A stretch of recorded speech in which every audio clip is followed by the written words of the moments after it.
Olá, eu sou o Lucas Gonzalez, estamos começando mais um podcast Soluções em Foco Intelbras, dessa vez diretamente da feira ISC Brasil, nesse formato itinerante, para levar mais conteúdo de qualidade para você que nos assiste aí do outro lado. Desde então eu agradeço a presença de você que nos acompanha, mas também dos meus convidados que estão aqui hoje. Olha só, Dr. Hilton Vieira, delegado da Polícia Federal no Rio de Janeiro, Roberto Guimarães Filho, diretor executivo na GrisWeb, e também Alexandre Simas, gestor comercial aqui na Intelbras. Senhores, é um prazer recebê-los aqui e uma oportunidade de compartilhar o conhecimento também com o público, isso é muito importante. Mas fiquem à vontade para começar com as apresentações, queremos conhecer um pouco da trajetória de cada um de vocês. Vou começar ali pelo Simas, pode ser? Pode. Me chamo Alexandre Simas, codinome nome de guerra, né, de Simas. Sou manezinho da ilha, nascido na ilha, de pai e mãe manezinhos também. Uma raridade já em Florianópolis, não acontece com frequência. Fui o primeiro de 3 filhos, uma família simples, primeiro a se formar, e escolhi engenharia como profissão, né? E o primeiro emprego foi numa empresa de telecomunicações, de radiocomunicação, comunicação via satélite. Depois eu empreendi, fui capital intelectual numa sociedade de um distribuidor para Alcatel, e ali eu troquei, foi ali que eu percebi que eu tinha mais um viés comercial, porque o meu capital era para ser técnico. E eu troquei com o meu colega, que ele também era engenheiro, e ele disse, não, deixa eu ficar com a parte técnica, eu vou para a parte comercial.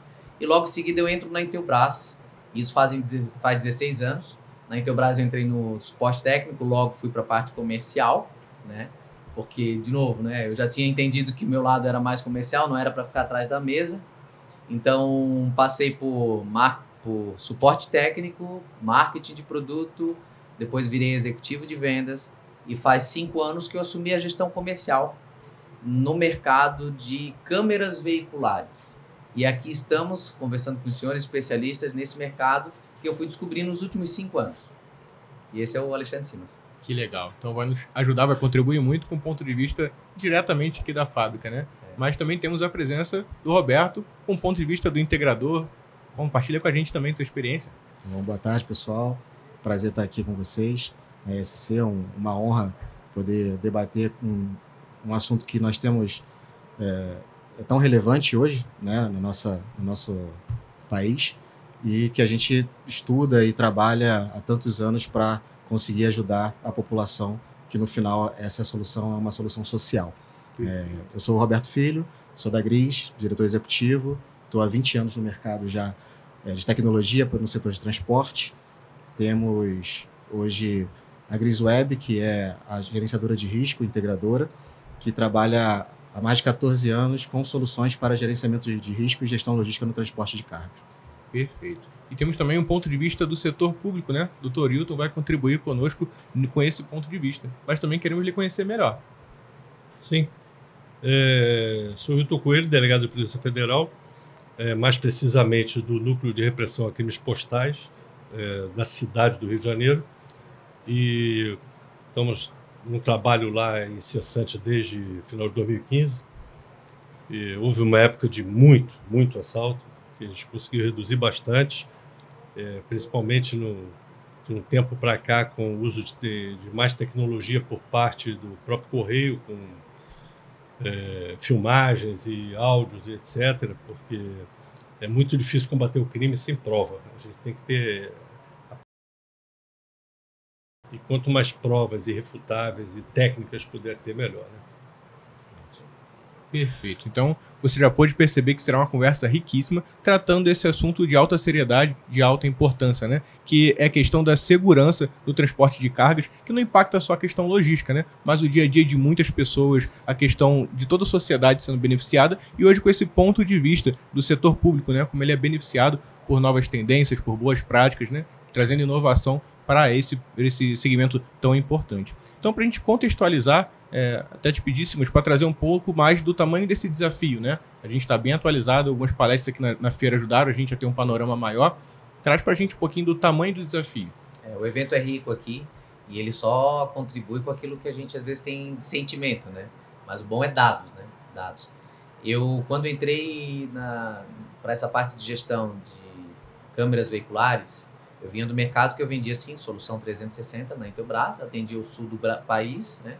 E lidava lá, atendia lojas Avans, né? Botamos as câmeras lá, né? Bastante do varejo, supermercados, órgãos públicos também na região. Lembro do case de Cidade Marau, que a gente conseguiu cercar lá com câmeras de LPR e tudo mais, e com tecnologia avançada para reconhecimento por cor de roupa, né?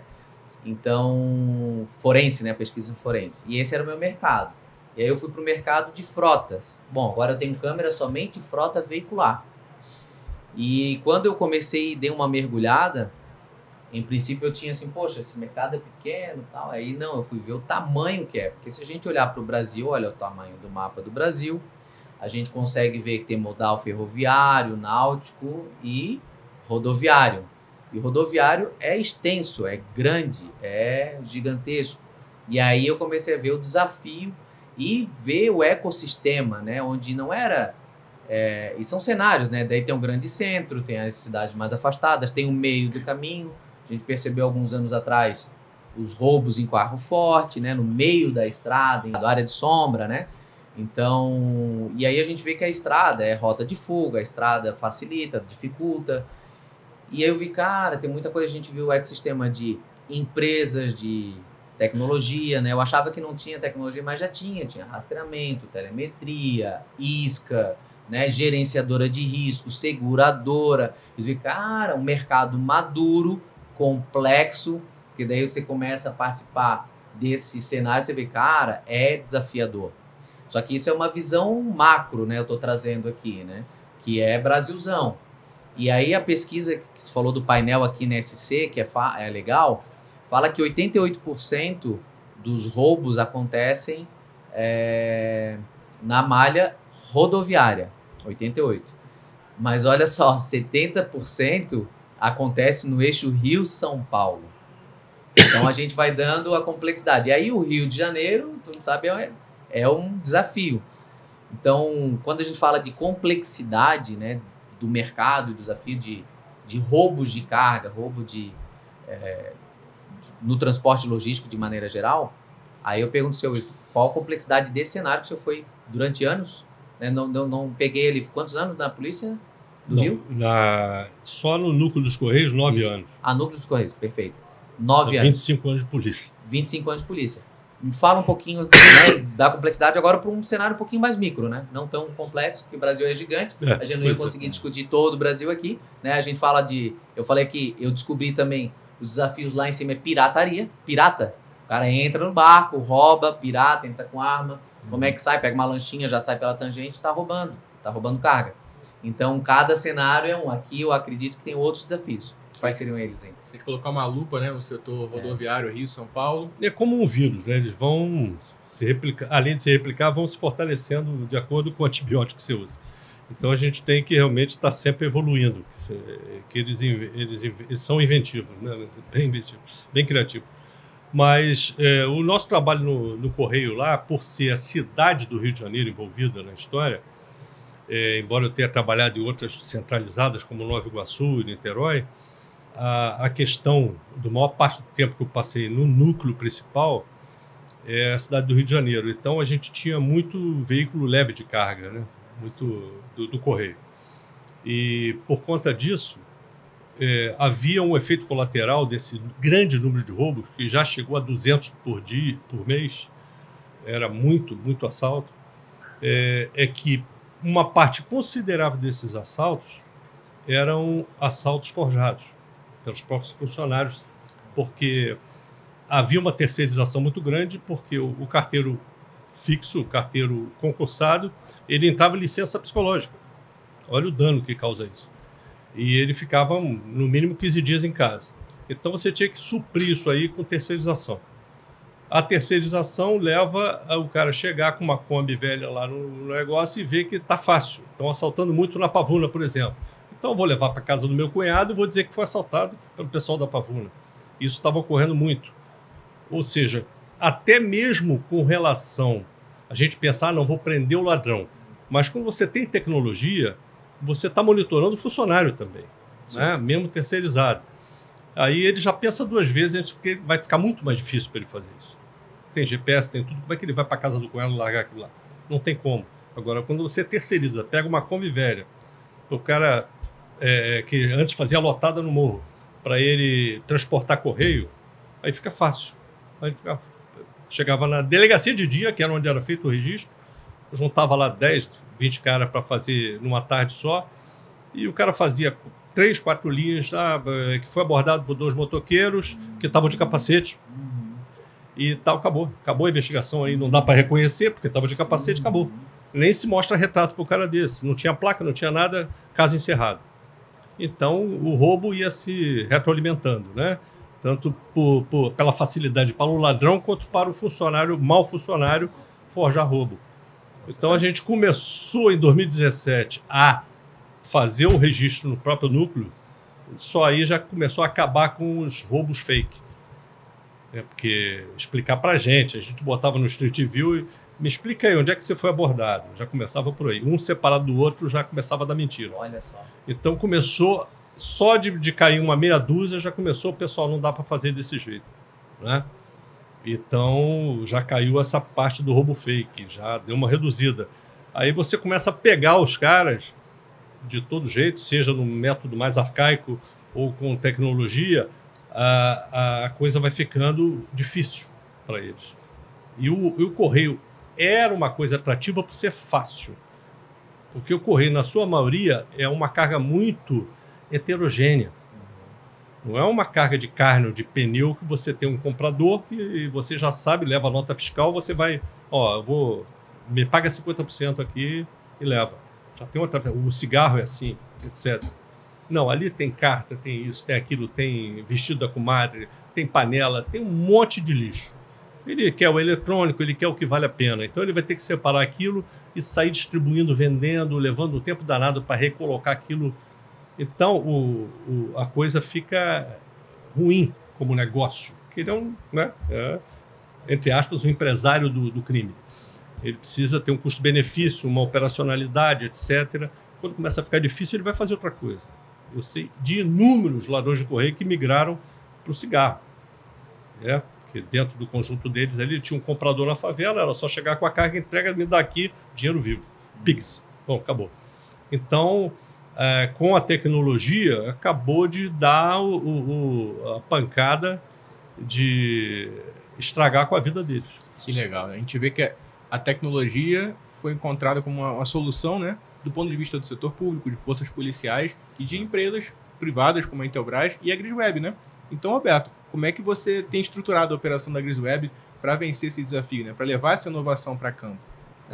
Como o Simas falou, o mercado de transporte ele já é um mercado maduro, é um mercado que vem evoluindo, né, de acordo com os desafios que a gente vem enfrentando no mercado, principalmente no quesito segurança. Já passamos por isca, por rastreamento, por análise de perfil, e hoje, né, nós temos o vídeo monitoramento que, na minha visão e de acordo com os números que a gente tem visto de crescimento no mercado, é o futuro, e um futuro que ainda é bastante próspero e pouco explorado. Você falou da dificuldade, né, de entender, de trazer para o empresário, de trazer para o colaborador os resultados, né, os benefícios, a gente traz com resultado.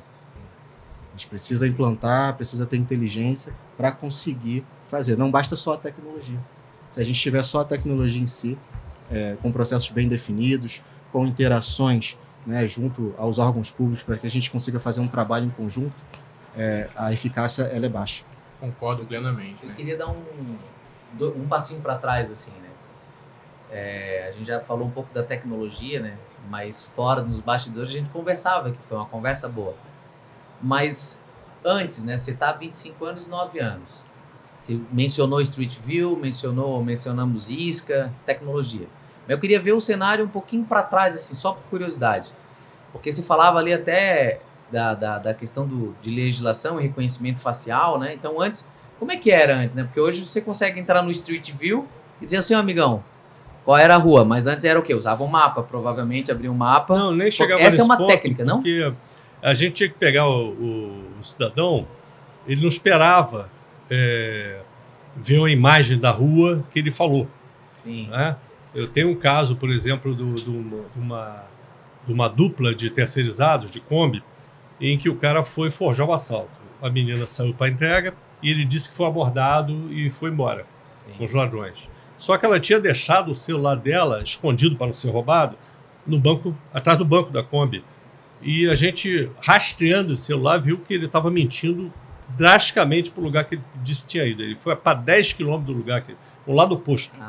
Então ele respondeu por isso, por conta que ele tinha um ladrão. Eles pegam um ladrão famoso do momento. Era no Batã, me levaram para o Batã e ele tinha ido totalmente longe do Batã. E depois voltou lá para buscar ela já com a Kombi vazia, dizendo que tinha sido assaltado. Aí chegou na delegacia e não prestou. Aí você começa a mostrar o Street View e não sabia para onde ele tinha ido. Se atrapalhou tudo. Então, você tem a imagem da rua, e foi aqui, né? Porque ele fala uma rua, aí você mostra outra, foi essa aqui? Aí o cara ou vai dizer que era, ou vai dizer que não lembra. Aí isso não é possível. No momento daquele, ele saiu de lá, saiu sozinho. Não foi assim? Não saiu sozinho? Ele foi roubado, mas saiu. Ele é um motorista de um carro. A Kombi é dele. Então, é terceirizada. Ele sabe muito bem onde ele foi. Entendeu? Já tivemos casos de encontrar uma quadrilha grande por conta da pavuna, por conta do rastreador de uma Kombi. Sim. Entendeu? Porque a gente viu onde descarregou. Aí pegou o atravessador entregou uma série de coisas, por aí vai. Né? E com isso tudo, tu reduziu o teu tempo de resolução. Sim, a coisa, você tem que ter onde começar. Né? O cara foi assaltado. Aí tem o cara que vai dar a descrição física daquele, vai olhar um álbum na delegacia, porque a gente tem um álbum.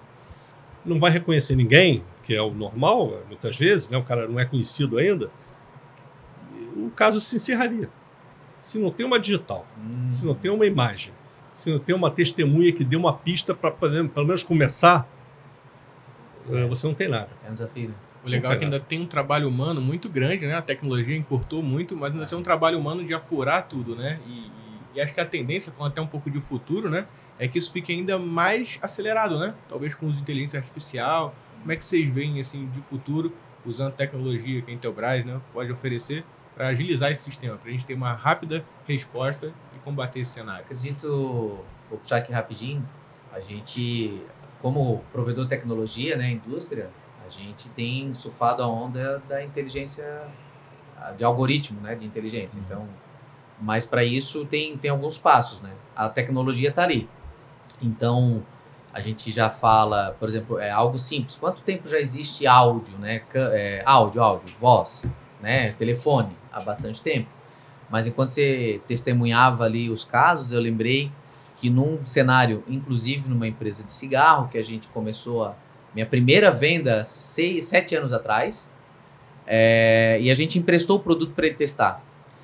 Por ter a câmera e o áudio, a câmera era velada, ninguém via a câmera, mas só tinha o áudio ali. A gente ouviu que ele estava combinando, olha, tô indo pra rua tal, não sei o que, a última entrega. E aí o cara foi lá e abordou. Onde é que eu quero chegar com isso? A gente tem sim inteligência, a câmera, câmeras 360 aqui, em breve, já estou brifando aqui, né? Ou tecnologia para veículo leve. A gente está gerando um monte de informações de vídeo, né, que está sendo armazenado, que pode ficar para um banco de dados com reconhecimento facial. Hoje, a nossa solução de câmera traz o reconhecimento facial. A nossa solução de câmera também auxilia não só no roubo de carga, mas também na prevenção de acidentes, né? Então, que seria fadiga, cansaço, uso do celular, que pode até ficar para o roubo. Porque o cara está mexendo no celular se ele tinha que estar dirigindo, né? Então, você pega aquilo ali que ele está falando ao celular, associa, vai para uma gerenciadora de risco, vai para uma empresa que faz monitoramento. Mas o que eu estava falando era, a tecnologia está aí, mas a gente tem um espaço ainda de crescimento, na minha opinião, das empresas se movimentarem, entenderem o impacto, porque eu sei que a gente está caminhando aqui, Lucas, mas teve falas interessantes. O doutor Hilton comentou o seguinte, do impacto de tu chamar alguém depois de ser assaltado, depois de ser roubado, chamar ele para testemunhar. Ele já passou por um trauma pesadíssimo, né? Por que vão passar ele por outro, né? Então, quando você tem câmera, você isenta ele de passar por isso. Então, é preciso que as empresas entendam isso, que tem já o rastreamento. Hoje, leitura de placa também está ali disponível. O algoritmo vai caminhar para uso de EPI, para uso de arma. Então, por exemplo, ver alguém com a arma próximo da câmera, você vai visualizar, né? Então, o algoritmo, a inteligência artificial, A gente vai começar a ensinar cada vez mais. E quanto mais cenas a gente tem para criar, para usar, mais a gente vai saber, ouvindo de vocês, olha, cara, os caras estão vindo com a roupa X, geralmente estão abordando. Beleza, joga lá no algoritmo, o cara tá usando, sei lá... Legal. Máscara, né? Máscara, obrigado. Eu acredito que vai chegar um ponto que você vai poder monitorar até os batimentos cardíacos, né? A frequência cardíaca que dispara. A verdade é que dispara. Verdade. E ligar a câmera e ver o que está acontecendo aí. Porque ser abordado numa estrada por um carro cheio de fuzil é meio complicado. O cara fica meio... Não dá para manter a calma. Isso. Então, além do produto, né, a gente tem que as empresas adotem a tecnologia. Tem processo também, né? Que precisa, às vezes, reformular um processo, alguma coisa. Como eu falei, o uso da tecnologia para isso. Exatamente. Por falar em processo, o Roberto estava comentando, né? Essa reestruturação, né? Adequando a processos e boas práticas. Que é legal também a gente entender, né? Como é que a gente está se atualizando e levando isso para campo, né? Sim, é muito bom a evolução do hardware, né? E a Intelbras tem trabalhado muito em cima dessa evolução, também em conjunto com os integradores, ouvindo muito o mercado. Isso é muito importante, mas é uma parte do processo, né? A gente também tem um processo da nossa inteligência interna, com o nosso software, com a nossa expertise de mercado, para conseguir fazer o uso em conjunto, tanto da tecnologia de inteligência artificial do hardware, com a inteligência e tecnologia e inteligência artificial dos nossos processos também. Para quê? Para aumentar a eficiência do operador, daquele que está operando e tomando a decisão. Na verdade, na ponta, você sempre vai ter uma pessoa, né? Por isso que a gente fala de tecnologia, de processo e de pessoas, para tomar a decisão. Só que o nosso papel é reestruturar os processos, melhorar os processos cada vez mais, para que essa decisão ela fique mais ágil e com menos risco de erro. Legal. Essa é a verdade. Então, estamos falando de uma segurança móvel, né? Um ponto de vista um pouco diferente do que geralmente se pensa por início, né? Uma câmera fixa, ele vai passar por câmeras, não. A gente já está trazendo uma segurança que acompanha todo o processo do começo ao fim. Exatamente. E acho que realmente encurta a distância, né? O aviso do que está acontecendo chega muito mais rápido. A tratativa vai proteger aquelas pessoas ali. Além da tecnologia, há uma questão muito importante de processos, né? Que vocês da GrisWeb, né, Roberto, tem dado atenção. Exatamente, Lucas. Como o Simas estava falando, a Intelbras ela tem o ouvido atento e tem trabalhado incessantemente em desenvolver a inovação, a inteligência artificial do hardware para ajudar a eficiência da operação das soluções dos seus clientes finais. Mas os integradores, que somos nós, e o nosso papel de inovação, ele não passa só apenas pelo hardware, mas também pelo nosso software, porque nós precisamos cada vez mais investir em tecnologia e inteligência artificial para ajudar as pessoas, que é, no final, o fator humano que toma as decisões. Mas nós precisamos cuidar incessantemente de que essas decisões elas precisam ser mais ágeis e com menos risco de erro. Perfeito. Parabéns por essa operação, a gente tem acompanhado, né? E realmente o resultado é impressionante. E, por falar de resultados, né? Temos uma consideração final, podemos trazer alguns dados dos resultados de toda essa aplicação lá em campo? Eu tenho observado que a gente está nesse trabalho há 9 anos e durante muito tempo a gente teve que fazer um trabalho de campo muito forte.